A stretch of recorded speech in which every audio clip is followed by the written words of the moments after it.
এ যুবক শুধু শুনলে হবে না, শুনে শুনে দিলের মধ্যে ভাবো এত আপন কে আছে, এত দরদি কে আছে যে কিয়ামতের দিনে মা মেয়ের বুকে পা দিয়ে দাঁড়িয়ে যাবে, মেয়ে মায়ের বুকে পা দিয়ে দাঁড়িয়ে যাবে, যে কিয়ামতের দিনে বাপ ছেলের বুকে পা দিয়ে দাঁড়িয়ে যাবে, ছেলে বাপের বুকে পা দিয়ে দাঁড়িয়ে যাবে, যে কিয়ামতের দিনে স্বামী স্ত্রী হবে না, স্ত্রী স্বামী হবে না, যে কিয়ামতের দিনে কেউ কারো হবে না, অন্য অন্য নবীরাও নফসি নফসি করবে।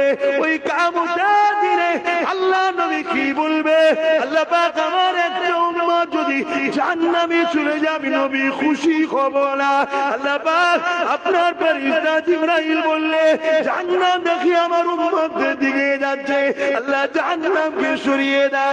আমার আল্লাহ পাক বলবে আমার হাবিব নূরের হাতটা বাড়িয়ে দাও, নবী আমার বাড়িয়ে দেবে, আল্লাহ কুদরতি হবে কিছু পানি দেবে, পানি দিয়ে বলবেন হাবিব এই পানিটা জাহান্নামের দিকে নিক্ষেপ করে দাও। জাহান্নামের দিকে নবী আমার যখন নিক্ষেপ করবে, জাহান্নাম উম্মতে মুহাম্মাদীদের থেকে আমার তোমার আমার থেকে হাজার হাজার মাইল দূরে সরে যাবে।